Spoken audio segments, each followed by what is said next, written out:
Saudara selebritas sekaligus penyanyi Denada digugat seorang pemuda berusia 24 tahun di Banyuwangi, Jawa Timur. Pemuda yang mengaku sebagai anak biologis Denada itu bahkan sudah mendaftarkan gugatannya ke Pengadilan Negeri Banyuwangi atas dugaan penelantaran anak kandung. Seorang pemuda bernama Reza Rizky Rosano, 24 tahun, warga Banyuwangi, menggugat selebritas sekaligus penyanyi Denada Tambunan atas tuduhan penelantaran anak kandung. Reza melalui kuasa hukumnya mengaku sebagai anak biologis Denada dan ditelantarkan sejak lahir di Banyuwangi, Jawa Timur. Gugatan itu sudah didaftarkan ke PN Banyuwangi, Jawa Timur dan sudah dilakukan mediasi 1 kali, namun Denada mangkir dari panggilan pengadilan. Reza menggugat untuk meminta haknya yang selama ini diduga diabaikan Denada. Terlebih setelah ibu kandung Denada, Emilia Contessa, wafat, ia terpaksa berhenti kuliah. Klien kami ingin meminta hak-haknya sebagai anak yang tidak diberikan oleh orang tuanya semasa masih kecil, seperti ibu beliau. Nah, melalui gugatan-gugatan melawan hukum ini kita ajukan harapannya hak-hak dari klien kami sebagai anak kandung dari tergugat bisa terpenuhi melalui putusan pengadilan. Belum ada pernyataan resmi dari Denada. Tetapi Risna Oris, perwakilan manajemen Denada Tambunan, memberikan pernyataan tertulis. Dia bilang ini adalah ranah keluarga. Bagaimanapun juga, semua keluarga memiliki privasi dan setiap keluarga punya cerita. Untuk menjaga ketenangan dan kejelasan informasi, kami mohon pengertian agar diberikan ruang dan waktu bagi Denada untuk menelaah perkara ini secara proporsional dan tetap mempertimbangkan kebaikan semua pihak. Rendra Farandika, Kompas TV, Banyuwangi, Jawa Timur. Kasus gugatan perdata yang menyeret selebritas Denada bergulir di Pengadilan Negeri Banyuwangi, Jawa Timur. Gugatan diajukan Reza Rizky Rosano sejak 28 November 2025 lalu. Kedua belah pihak melalui masing-masing kuasa hukumnya sudah melakukan mediasi 8 Januari lalu. Mediasi lanjutan rencananya kembali digelar 15 Januari 2026. Perdata ini, karena masuk sistemnya di terdaftar perkara nomor 288 perdata gugatan. Gugatan ya, gugatan, bukan pidana atau yang lain-lain, gugatan. Menyatakan tergugat telah melakukan perbuatan melawan hukum atas kelalaian terhadap tanggung jawab sebagai ibu kepada penggugat 1 sejak lahir. Itu ya, yang lainnya mungkin itu permintaan seperti perincian kerugian material. Dan saudara, kini kita update seperti apa agenda mediasi kedua dalam kasus dugaan penelantaran anak Denada Tambunan bersama jurnalis Kompas TV Rendra Farandika di Pengadilan Negeri Banyuwangi, Jawa Timur. Selamat siang Rendra. Rendra, pukul berapa mediasi kedua hari ini dilakukan? Ya, selamat siang Lintang dan pemirsa di rumah. Saat ini akan memasuki mediasi tahap kedua yang diperkirakan akan dilaksanakan pada pukul 1 siang ini. Dan diharapkan Denada untuk bisa hadir ke dalam persidangan di Pengadilan Negeri Banyuwangi ini. Dan di sebelumnya sudah diberitakan bahwa sidang gugatan ini, sidang perkara perdata telah diajukan pada 28 November dan telah memasuki tahap mediasi. Tepatnya pada tanggal 8 Januari dan saat ini mediasi kedua. Dan begitu. Baik, mediasi kedua ini dilakukan nanti rencananya pukul 1. Tapi kalau Denada tidak datang lagi, apakah ada penjadwalan kembali, Rendra? Ya, untuk penjadwalan kembali masih akan terus diagendakan oleh pihak Pengadilan Negeri Banyuwangi. Meski begitu, tim dari pihak Reza yang selaku untuk menyampaikan bahwa Denada bisa hadir dan memberikan penjelasan di dalam sidang mediasi kali ini. Dan perlu diketahui anak Denada ini menggugat Denada senilai 7 miliar rupiah dengan rincian 2 miliar ganti material biaya pengasuh dan pendidikan, sedangkan 5 miliar untuk inmaterial. Gitu. Baik, berarti gugatan Reza adalah material sebesar 7 miliar rupiah. Tapi apa tahapan berikutnya usai mediasi ini? Ya, tahapan mediasi masih akan berlangsung pada pukul 1 siang Dan saat ini kami masih menunggu situasi mediasi di Pengadilan Negeri Banyuwangi. Dan perlu diketahui saat ini Resa mengalami tekanan dan salah satunya adalah Resa dikabarkan berhenti bekerja di penjagaan toko kelontong gitu, itu akibat dari kecaman sejumlah warganet gitu, Lintang. Baik, berarti proses mediasi akan berlangsung nanti pukul 1. Kita akan nantikan jalannya mediasi dan hasilnya akan seperti apa. Terima kasih Rendra Faradika melaporkan langsung dari PN Banyuwangi, Jawa Timur. Dan saudara, kita akan bahas bagaimana sebenarnya penelantaran anak dari perspektif hukum, khususnya dalam kasus yang kini menyeret selebritas Denada Tambunan. Bersama Guru Besar Fakultas Hukum Universitas Pelita Harapan, ada Jamin Ginting. Selamat siang, Prof. Jamin.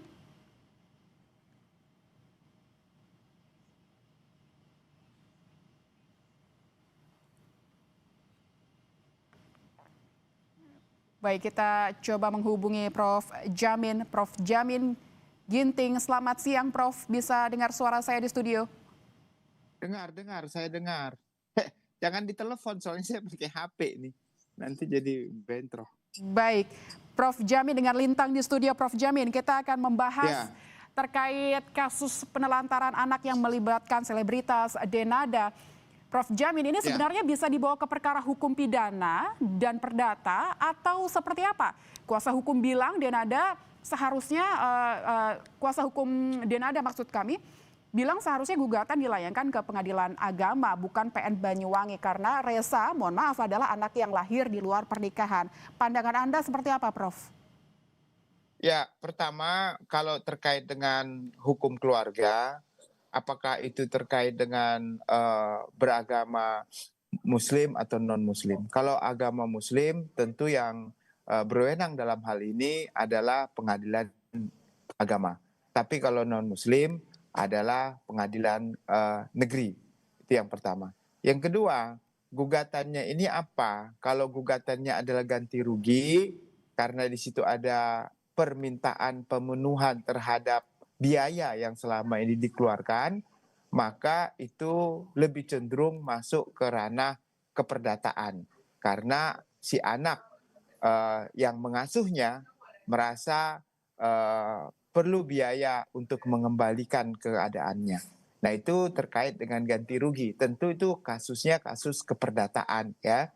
Nah, nanti permasalahan apakah dia anak yang sah, tentu kalau sudah Denada mengakui sebagai suatu anaknya sendiri, maka nggak perlu lagi dibuktikan itu anaknya atau bukan ya, karena pernikahan yang berada di luar nikah itu mempunyai hubungan hukum dengan ibunya, berarti sah. Secara hukum adalah anak dari Denada kalau dia mengakui. Nah, saya juga mendengar sudah ada beberapa kali dikirimkan biaya ya. Mungkin kurang biayanya atau selama ini tidak diperhatikan. Nah, itulah nanti yang digugat ya. Nah, penggugat ini tentu bertanya, ini uang dia, umurnya sekarang kan sudah 24 tahun. Tentu biaya selama ini dari mana asalnya, begitu ya? Apakah dari orang tuanya, apakah dari orang yang mengasuhnya? Kalau orang yang mengasuhnya berarti selama ini orang mengasuhnya merasa dirugikan dengan uang yang dia keluarkan sehingga dia perlu mengembalikan uang tersebut.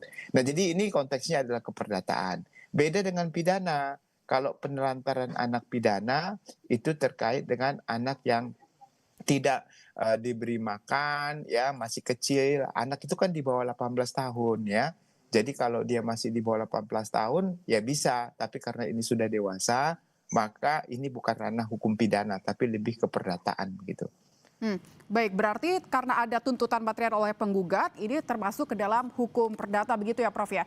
Nah, hari ini dijadwalkan ada mediasi kedua. Mediasi pertama Denada sempat tidak datang. Kalau hari ini Denada tidak datang lagi, apakah otomatis penggugat menang atau seperti apa proses yang berjalan? Ya, tentu berdasarkan SEMA Mahkamah Agung terkait dengan mediasi diberikan waktu selama ya 1 bulan ya, lebih itu diberikan waktu untuk bisa melakukan mediasi. Tapi kalau mediasi para pihak tidak hadir, terlebih kepada tergugat tentunya ya, tergugatnya tidak hadir, maka ada kalimat di situ biasanya rekomendasi daripada mediator, kelihatannya orangnya tidak beritikat baik. Tapi tidak dengan sendirinya kalau dia tidak beritikat baik langsung putusannya itu menjadi putusan yang dimenangkan. Bisa saja dalam mediasi dia tidak hadir, tetapi nanti kuasa hukumnya hadir pada saat pemeriksaan pokok perkara. Nah, nanti dalam pokok perkara itulah nanti dibuktikan kalau sebenarnya tidak ada perbuatan melawan hukum, tidak perhatian sudah diberikan, dan nanti tergantung buktinya. Jadi ini baru mediasi. Mediasi itu untuk mencari solusi sebelum perkara itu diperiksa pokoknya oleh hakim. Jadi ini masih mediator begitu. Berarti itu artinya tidak ada kewajiban tergugat untuk datang ya Prof ya, karena kuasa hukum Denada juga menyebut Denada sebagai terlapor tidak wajib hadir mediasi begitu Prof. Ya, ini terkait dengan keinginan untuk menyelesaikan secara damai saja. Begitu artinya tidak perlu diselesaikan melalui pengadilan, tetapi ada mediator yang mendamaikan mereka. Bagaimana solusinya? Mungkin ya dengan keadaan sekarang ya udah bayar berapa ratus juta begitu ya, sehingga kasus ini nggak perlu lagi digugat begitu. Nah, kalau tercapai perdamaian di situ, maka kasusnya nggak perlu lagi dimasukkan ke pengadilan, cuma menunggu putusan. Tapi kalau tidak tercapai solusi dan perdamaian tersebut, maka nanti hakimlah yang memutuskan apakah dia bayar ganti rugi, apakah tidak bayar ganti rugi, apakah gugatannya ditolak atau diterima. Nanti jadi diserahkan kepada hakim sepenuhnya berdasarkan bukti-bukti yang dihadirkan para pihak nantinya di pengadilan begitu. Prof Jamin, di sini pelapor mengaku ada tindakan penelantaran begitu yang dilakukan oleh Denada selaku ibu kandungnya menurut pengakuannya. Tapi bagaimana pembuktian kalau seseorang itu menelantarkan di sini, Prof?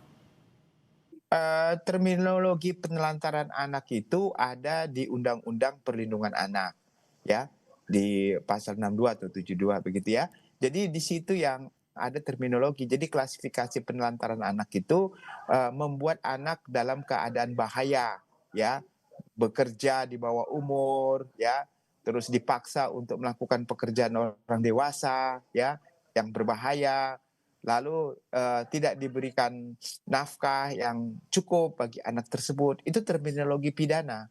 Jadi nggak bisa digunakan dalam konteks perdataan. Kalau dia terminologi penelantaran anak yang dia gunakan, harusnya itu dibuat laporan ke polisi, ya, bukan mengajukan gugatan ke pengadilan. Jadi itu terminologi yang keliru saya kira dalam konteks penelantaran anak kalau digugat ke perdata, ya itu lebih kepada adanya perbuatan melawan hukum yang dilakukan oleh orang tua terhadap anak karena tidak diberikan nafkah selama dia dalam pengasuhan atau belum dewasa begitu.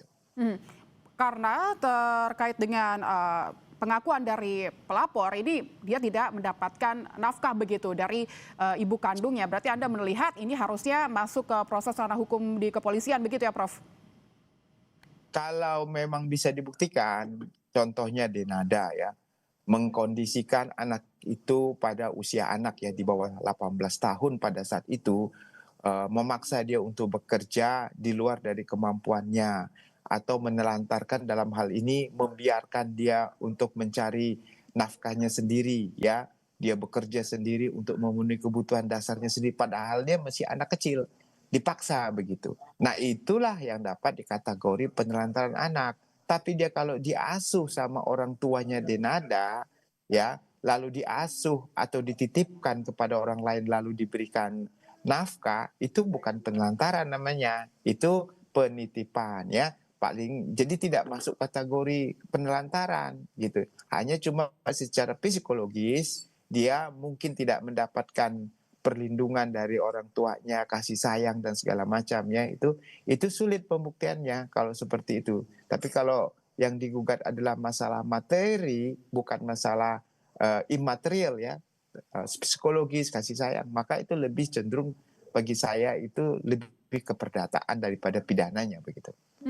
Tapi kan ini proses sudah berlangsung Prof Jamin, ini sudah masuk ke ranah mediasi begitu. Apa yang Anda lihat setelah ini? Karena kuasa hukum juga menilai untuk besaran kerugian perdata, apa ada ketentuan khusus, bisakah tergugat mengajukan keringanan?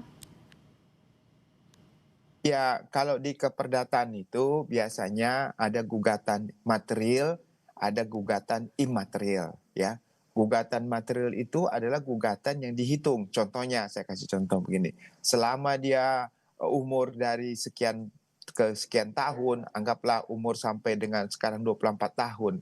Berarti selama umur dia tidak bisa mencari nafkah sampai dengan dewasa 21 tahun, dikalikan setiap kali dia mendapatkan makanan apa. Nah, itu nanti ada nilai tertentu yang keluar begitu ya.